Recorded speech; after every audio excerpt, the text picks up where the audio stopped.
ஆசீர்வாதம் ஆச்சாரி, இந்த துறை அறிவிப்புகள் எப்படி பார்க்குறீங்க? எது உங்களுக்கு ஆர்வத்தை தூண்டக்கூடியதாக அல்லது ஆச்சரியம் தரக்கூடியதாக இருக்குது அப்படின்னு பார்க்குறீங்க? அதாவது எது நார்த் பிளாக் சவுத் பிளாக் அப்படின்றது வந்து நம்ம இந்தியாவுடைய ஒரு பவர் சென்டர், பவர் காரிடார் அப்படின்னு சொல்லுவோம். அதில் வந்து நிதி அமைச்சகம், உள்துறை அமைச்சகம், வெளி விவகாரத்துறை அமைச்சகம், இராணுவத்துறை, இது வந்து 4 இருக்கிறது. அந்த 4 வந்து அப்படியே கண்டினியூவேஷன். அதாவது 2019 யார் இருந்தாங்களோ அவங்க அப்படியே தொடர்றாங்க. அது வந்து ஒரு கண்டினியூ சொல்லலாம். அதே மாதிரி கட்சிகளுக்கு கொடுக்கல, நாங்களே வைத்துக் கொண்டு இருக்கிறோம், அதுதானே சொல்ல வரீங்க? இல்லை இல்லை, கூட்டணி கட்சியில் வந்து நீங்கள் படிச்சிங்க இல்லைங்களா, சிவில் ஏவியேஷன் வந்து கூட்டணி கட்சிக்கு போயிருக்குது.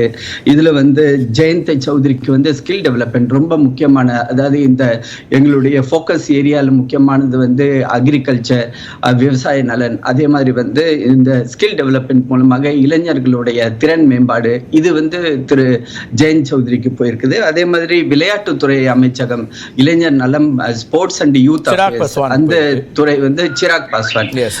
அதாவது இது வந்து கூட்டணி கட்சியில் உள்ள எல்லா தலைவர்களுக்கும் வந்து அவங்களுக்கு எந்த ஃபோக்கஸ் ஏரியால அவங்களால கான்ட்ரிபியூட் பண்ண முடியும், அவங்களுடைய அந்த ப்ரொஃபைலுக்கும் அவங்களுக்கு கொடுத்துருக்கிற அந்த துறைக்கும் வந்து சரியான மேட்ச் வந்து இது நடந்திருக்குது. ஒருவேளை நேற்று பதவியேற்றிருந்தாலும் நாங்களே எதிர்பார்த்தது ஒரு 11-12க்குள்ளார வந்துரும் அப்படின்னு. பட் ஒருவேளை இது காலதாமதம் ஆனதுக்குரிய காரணம் கூட இது கூட இருக்கலாம். அந்த ப்ரொஃபைல் மேட்சிங் ஆகுது, அவங்களுடைய எக்ஸ்பீரியன்ஸ், அவங்களுடைய ஏஜ், அவங்களுடைய எஜுகேஷன், அதெல்லாம் வந்து பார்த்து அதை வந்து சரியா மேட்ச் பண்ணியிருக்காரு அப்படின்றது. ரெண்டாவது, பிரதமர் வந்து சொல்லும்போது என்ன சொன்னார்னா, என்னுடைய இந்த என்டிஏ ஆட்சின்றது வந்து new India, developed India, aspirational India, அதாவது தமிழில் சொல்லும்போது புதிய இந்தியா, வளர்ந்த இந்தியா, லட்சியங்களை நிறைவேற்றக்கூடிய ஒரு இந்தியாவாக நான் வந்து அமைக்க இருக்கிறேன். ரெண்டாவது, எங்களுடைய இந்த விஷன்றது வந்து 2047 நோக்கி, அதாவது வந்து இந்த ஒரு 5 வருடங்கள் மட்டுமல்ல, 2024 2029 வரை இல்லை, 2047 வரை வந்து இந்த ஒரு பயணத்தை நாங்கள் வந்து மேற்கொள்ள இருக்கிறோம். அப்படியாப்பட்ட ஒரு பயணத்துல ஒரு சைடு எக்ஸ்பீரியன்ஸ், இன்னொரு சைடு வந்து இளைஞர்களுக்கு வாய்ப்பு. அந்த ரெண்டுமே, அதாவது வந்து mixture of experience and youth, அதை வந்து எப்படி அருமையான ஒரு இந்த அறிவிப்பு வந்து வந்திருக்குது அப்படின்றது. இதுல இருந்தே வந்து பிரதமர் நரேந்திர மோடியோட விஷன். அவர் வந்து இன்னைக்கு பிரைம் மினிஸ்டர் ஆபீஸ்ல உள்ள அதிகாரிகளை சந்தித்து பேசினார். நான் ஓய்வு எடுப்பதற்காக வரவில்லை, நான் வந்து 24 மணி நேரம் உழைக்கிறதுக்காக வந்திருக்கிறேன். என்னுடைய இந்த பணியில் வந்து நீங்கள் அனைவரும் எப்படி 10 வருடமாக என் கூட 24 மணி நேரமும் சேர்ந்து வேலை செய்தீர்களோ அதே வந்து நம்ம தொடர போகிறோம்.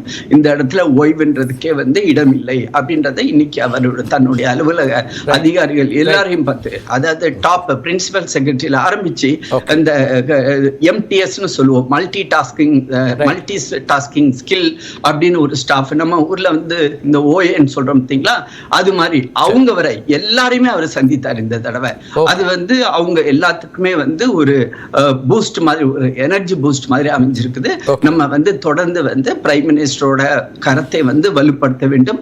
அமைச்சர்களுக்கும் அதே மாதிரி இன்னைக்கு வந்து டாக்டர் எல் முருகனுக்கு அருமையான துறை, அந்த இடத்துல தகவல் ஒலிபரப்பு, நாடாளுமன்ற விவகாரம் வந்து ரொம்ப முக்கியமானது. ஏன்னா அது நேரடியாக பிரைம் மினிஸ்டர் வந்து பார்க்கக்கூடிய ஒரு அம்சம். நாடாளுமன்றத்தில் சரியான சமயத்தில் ரோஸ்டர் டியூட்டி வந்து நடக்குதா, அமைச்சர்கள் வராங்களா, எம்பிக்கள் வராங்களா, முக்கியமான மசோதாக்கள் வந்து நிறைவேற்றப்பட வேண்டும் போது குவாரம் இருக்குதா, அதுல ஏதாவது பிரச்சனைகள் இருந்தா யாரை கான்டாக்ட் பண்றது, அவங்கள அவைக்கு கூட்டிட்டு வர்றது. மசோதாக்கள் வந்து இடம்பெற்றிருக்கிறார் திரு முருகன் அப்படிங்கிறீங்க, பேசலாம். பேசலாம். திரு ஜிதேந்திர சிங் உள்ளிட்டவர்களுக்கெல்லாம் மல்டிபிள் சாய்ஸஸ் கூட கொடுத்துருக்காங்க, நிறைய சார்ஜஸ் இருக்கு அவருக்கான துறைகள் அப்படின்னு பார்த்தோன்னா. Science and technology independent charge அவருக்கு, அதோட சேர்த்து earth sciences independent charge, PMO personnel public grievances and pensions, department of atomic energy, அதே போல் டிபார்ட்மெண்ட் ஆஃப் ஸ்பேஸ், இதெல்லாம் இருக்கக்கூடியதாக பார்க்குறோம். நிறைய துறைகள் இருக்குது. ஷபீர், எப்படி பார்க்குறீங்க இந்த துறைகள், அதற்கான அலோகேஷன்? நாங்கள் எல்லாமே பார்த்து வயது, அனுபவம், அவர்களுடைய துறை சார்ந்த வல்லுநர் என்னெல்லாம் இருக்குங்கிறத பார்த்து இது ஒதுக்கப்பட்டிருக்கு அப்படின்னு ஒரு பார்வையை முன் வச்சிருக்காரு திரு. இல்லை, இது எதிர்பார்த்தது தான். ஏன்னா இந்த டாப் 4 மினிஸ்ட்ரிஸ் அப்படின்றது பிஜேபி தான் ரீட்டைன் பண்ணுவாங்க. குறிப்பாக ஹோம், டிஃபென்ஸ், பினான்ஸ் போன்ற துறைகள்லாம் வந்து கூட்டணி கட்சியினருக்கு கொடுப்பதற்கான கூட்டணி கட்சியோட நிர்பந்தத்தை எடுத்துக்கல, வாய்ப்புகள் குறைவு. கூட்டணி கட்சியோட பேச்சுவார்த்தை நடத்தி உங்களுக்கு தேவையான விஷயங்களை வந்து நாங்க பண்றோம் அப்படின்ற அந்த அடிப்படையில தான் இந்த கன்சென்சஸோட தான் இது நடந்திருக்கிறது.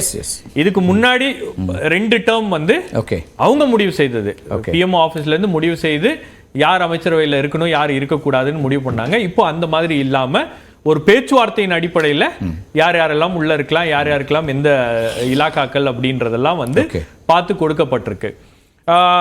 இந்த பதவியேற்பு அப்படின்றதெல்லாம் பார்த்தீங்கன்னா ஒரு அவசரமா நடந்து முடிந்திருக்கக்கூடிய ஒரு நிகழ்வாக இருக்கிறது. ஏன்னா ஒரு 3வது முறை பிரதமராக மோடி பதவியேற்கிறார் அப்படின்னும் போது ஒரு பெரிய கொண்டாட்டம் அப்படின்றது நம்ம பார்க்கல. 2வது உங்களுக்கு வந்து பிஜேபியுடைய பார்லிமெண்டரி போர்டு கூடி முதல்ல அந்த இடத்துல தான் வந்து அந்த விஷயத்துக்கான தொடக்கம் என்பது இருக்கும். ஆனால் இந்த முறை வந்து என்டிஏ உடைய மீட்டிங்கா நடந்து இப்போ என்டிஏ உடைய சாய்ஸாக பிரதமர் மோடி இருக்கிறார் அப்படின்றது இங்க வந்து அழுத்தம் திருத்தமாக சொல்லப்பட்டிருக்கிறது. அந்த மெசேஜை கன்வே பண்ணியிருக்காங்க.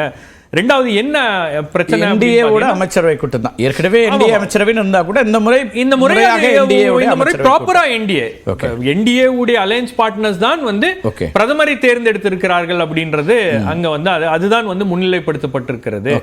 ஏன்னா ஏதோ ஒரு இடத்துல உங்களுக்கு வந்து பார்ட்டிக்குள்ள இருந்தோ அல்லது வேறு விதமான ஏதாவது ஒரு டாக்கோ அல்லது வேற யாராச்சும் அந்த பதவிக்கு வரலாம் அப்படின்ற ஒரு பேச்சுவார்த்தையோ இல்ல ஏதோ ஒரு ஒரு பிரஷர் எங்கேயாச்சும் டெவலப் ஆகுமா அப்படின்ற அந்த ஒரு தயக்கம் என்பது இருந்துகிட்டே இருக்கு அப்படின்றது நம்மளால புரிஞ்சுக்க முடிகிறது. 2வது இந்த லிஸ்ட் கூட நேத்து இரவே வந்திருக்கணும். ஆனால் அதுவும் வந்து ஒரு 24 ஹவர்ஸ்க்கு அப்புறம் தான் சொல்றேன். அப்ப எதுவுமே வந்து இனி எது நடந்தாலும் அது கன்சென்சஸோட தான் நடக்கும். எது நடந்தாலும் அது ஒரு டிஸ்கஷன், எது நடந்தாலும் வந்து கூட்டணி கட்சிகளுடைய ஒப்புதலோடு தான் செய்யப்படும் அப்படின்ற ஒரு ஸ்ட்ராங்கான மெசேஜ் தான் இந்த லிஸ்ட்டை வந்து நமக்கு கொடுக்கிறது. சோ இனி அடுத்து எல்லா முடிவுகளும் வந்து கன்சென்சஸோட தான் எடுக்கப்படும், கன்சென்சஸோட தான் நடக்கும். மோடிக்கு கேரண்டி அப்படின்றது இனி மோடிக்கு கேரண்டியாக இருக்கிறது. மோடிக்கே 2 கூட்டணி கட்சியினர் கேரண்டி கொடுக்க வேண்டிய ஒரு கட்டாயத்தில் என்டிஏ அரசாங்கம் என்பது தொடங்கி இருக்கிறது. புகார் எப்படி பாக்குறீங்க? இந்த அமைச்சரவை வந்திருக்குது, எல்லோரையும் உள்ளடக்கிய ஒரு அமைச்சரவை அப்படிங்கிற ஒரு இடத்துக்கு நகர்ந்திருக்கிறாங்க. ஒரு ஜனநாயகத்தில் ரொம்ப முக்கியமான அம்சம் தானே அது. அதாவது இந்த அமைச்சரவைகளை பற்றி பேசப்படுவதே மகிழ்ச்சியாக பார்க்கிறேன். ஏன்னா நீங்கள் என்னுடைய சிறிய அரசியல் அனுபவத்தில் நான் பார்த்தவரை இவ்வளோ முக்கியத்துவமே பெரும்பாலும் இருக்காது யாருக்கு வந்து என்னென்ன அமைச்சரவை என்பது. இதை இப்போ ஏன்னா சொல்லப்போனால் அமைச்சர்களுக்கே தெரியாது நான் என்னென்ன போஸ்ட்டில் இருக்கிறேன் அப்படின்னு சொல்லி. ஏனென்றால் டிமானிட்டைசேஷன் அறிவிக்கும் பொழுது ஃபினான்ஸ் மினிஸ்டராகவும், வந்தே பாரத்தை துவங்கி வைக்கும் பொழுது ரயில்வே மினிஸ்டராகவும், இப்படி தானே எல்லா பொறுப்பையும் எடுத்து செய்து கொண்டு இருப்பார். இதை நான் கூட சொல்ல அவங்க கட்சியில் இருக்கிற சுப்பிரமணிய சாமி சொன்னார் வச்சுக்கிங்களேன். இப்படியெல்லாம் இருக்கும் பொழுது அமைச்சரவை பட்டியல்கள் விவாதிக்கப்பட்டு அமைச்சரவை பட்டியல் பெரும் எதிர்பார்ப்பை ஏற்படுத்துகிறது என்றாலே முதல் முறையாக தே ஹேவ் பீன் டெமோக்ரடைஸ்ட். எண்ணிக்கையை கூட்டியிருக்காங்க சார். என்டிஏ 1 என்டிஏ 2 விட கூடுதலான அளவிலான துறைகள் ஒதுக்கப்பட்டிருக்கின்றன. எல்லாருக்கும் பொறுப்பு பிரித்து கொடுக்கப்பட்டிருக்கு. அதனால என்ன, அதனால நான் சொல்ல வர்றது என்னன்னா அது எந்த வகையில் வந்து எந்த பாதிப்பையும் வந்து நல்லதாகவோ கெட்டதாகவோ ஏற்படுத்த போகிறது. நான் சொல்வது என்னவென்றால் நான் ஆரம்பத்திலிருந்து இது கடந்த முறையில் நான் வரும்போது கூட சொன்னேன், ஜனநாயகம் என்றால் என்ன என்று இனிமேல் தான் நீங்கள் கற்றுக்கொள்ள போகிறீர்கள் அப்படின்னு. நீங்க அமைச்சரவையை வந்து எக்ஸ்டெண்ட் பண்ணியிருக்கிறாங்க. ஆனால் 33.2% பேர் மேல் சாதியினர் கொண்ட எம்பிக்களாக வைத்திருக்கிறார்கள். ஒரு முஸ்லிம், ஒரு கிறிஸ்தவர், ஒரு சீக்கியர் இல்லாத பாஜகவினுடைய பட்டியல். அதே மாதிரி அதே நீங்க வந்து இந்தியா கூட்டணி எடுத்துக்கிட்டீங்க 30.7% ஓபிசிகள் கொடுத்திருக்கிறோம், 7.9% முஸ்லிம்களுக்கு கொடுத்திருக்கிறோம், 5% சீக்கியர்களுக்கு கொடுத்திருக்கிறோம், 3.5% கிறிஸ்தவர்களுக்கு கொடுத்திருக்கிறோம். இப்ப நீங்க மினிஸ்ட்ரியை வந்து என்னதான் நீங்க எக்ஸ்டெண்ட் பண்ணிட்டு கொண்டு போனாலும் ஏற்கனவே உள்ளிருந்து புகைவதை உங்களால் தடுக்க முடியல இல்லையா? வேர்ல்ட்ஸ் ஃபர்ஸ்ட் நான் பயாலஜிக்கல் பிஎம் வேற கொண்டு வந்திருக்கோம். இப்பதான் உலகிலேயே முதன்முறையாக ஒரு நான் பயாலஜிக்கல் பிஎம் நமக்கு கிடைத்திருக்கிறார். இப்ப இதுல நாங்க நீண்ட கால கூட்டணியில் இருக்கிறோம், எங்களை புறக்கணிச்சுட்டு புதுசா வந்தவங்களெல்லாம் நீங்க முக்கியத்துவம் கொடுக்குறீங்களே என்று ஸ்ரீராங் பரணை சொல்றாரு. இதை இப்படி இவர்கள் எதிர்கொள்ள போகிறார்கள். சிவசேனா இவரு ஷிண்டே ஃபேக்ஷன்ல இருந்து சொல்றாரு. இதை இப்ப இனிமே வந்து எப்படி எதிர்கொள்ள போகிறார்கள்? இனிமேதான் வந்து முக்கியமான காட்சிகளே காத்திருக்கிறது. அதே போல இந்த முறை ஆரம்பமே அமர்க்களம் என்பதை போல ஒரு முறைகேடிலிருந்து ஆரம்பித்திருக்கிறார்கள். ஏன்னா நீட் வந்து தமிழ்நாட்டுக்கு எவ்வளவு மோசமாக இருக்கிறது, நீட்டை பற்றி நம்முடைய தமிழக முதல்வர் நேற்று வரை பேசிக் கொண்டிருக்கிறார். இந்த இடத்திலே நீட்டுக்காக மாணவர்கள் தற்கொலை செய்து கொண்டிருக்கக்கூடிய தமிழ்நாட்டில், நீட்டு விலக்க வேண்டும் என்று கேட்டுக்கொண்டிருக்கக்கூடிய தமிழ்நாட்டில் நம்ம இருந்துகிட்டு இருக்கிறோம். பீகார்லயும் குஜராத்லயும் ரொம்ப சாதாரணமா வந்து ஒரு பேப்பரை லீக் பண்ணிட்டு போயிருக்கிறாங்க. ஓகே. அப்ப இந்த அமைச்சரவை பெரும் சவாலை எதிர்கொள்ளக்கூடிய அமைச்சரவையாக இருக்கும். இந்த கூட்டணியின் மூலமாக இனிமேலாவது இவர்கள் கேள்வி கேட்கப்படக்கூடிய இடத்தில் இருப்பார்கள். ஒன்னு சொல்ற இந்த இடத்துல பதிய வைக்கணும். தொடக்கத்திலேயே அமைச்சரவையினுடைய கூட்டம் அல்லது ஆட்சியினுடைய தொடக்கத்துல விவசாயிகளுக்கான திட்டங்கள் அதே போல வீடுகளை கட்டுறதுக்கான அறிவிப்பு அவரா வந்து பில்டப் பண்ணி சொல்லிக்கிறாரு. அது ரெகுலர் ரொட்டீன் ப்ரொசீஜர் தானே. எப்படி G20 வந்து ரொட்டீன் ப்ரொசீஜர் அப்படி இன்னைக்கு வேற நாடுக்கு போயிருக்குது, அவங்க சிம்பிளா அதை எடுத்துட்டு போயிருக்காங்க. சார் ப்ரொசீஜர்ல என்ன வேணா செய்யலாம் சார். நீங்க வந்து அவங்க சித்தாந்த ரீதியா கருத்தியல் ரீதியா சொல்லிருக்க ஏதோ ஒரு விஷயத்தினுடைய தொடக்கமா கூட இருக்கலாமே. ஆனா நலத்திட்டத்திலே தொடங்குறோம். இப்ப நான் அதை கிரிட்டிசைஸ் பண்ணல. பிரச்சனை எங்கன்னா எங்க மாணவர்கள் இறந்து கொண்டு இருக்கிறார்களோ, எங்க முறைகேடுகள் அதிகமா இருக்கு. என்ன சார் பதில் சொல்றாங்க? நீட்ல எப்படி இத்தனை பேர் இந்த வாட்டி எடுத்தாங்கன்னு கேட்டா கிரேஸ் மார்க் போட்டாங்கறாங்க. நீங்க எங்கயாவது கிரேஸ் காட்டிருக்கீங்களா? கம்பல் போட கிரேஸ் காட்டினீங்களா? தாலி கட்ட கிரேஸ் காட்டினீங்களா? நீளமா Dress போட்டு போ கிரேஸ் காட்டினீங்களா? அப்படி தமிழ்நாட்டில் என்னமோ கிரேஸே காட்டாம எங்களை அப்படி துன்புறுத்தி எங்கிட்ட எக்ஸாம் எழுதி ரிசல்ட் கேட்டீங்க. ஆனால் இன்றைக்கு நாங்க கிரேஸ் மார்க் போட்டிருக்கிறோம். கடந்த முறை இந்த முறை வந்து 67 கேண்டிடேட் வந்து 720க்கு 720 எடுத்து வச்சிருக்காங்க. 719 718 வந்து இம்பாசிபிள் மார்க்ஸ் வந்து இன்றைக்கு இத்தனை பேர் எடுத்து வச்சிருக்காங்க. 304 பேரா இருந்த கடந்த முறை எடுத்தது இந்த முறை 2100 பேர் எடுத்து வச்சிருக்காங்க. எல்லாத்தையுமே விவாதிக்கலாம். நான் முதல் கட்ட கருத்தை சுருக்கமா எடுத்துறேன்.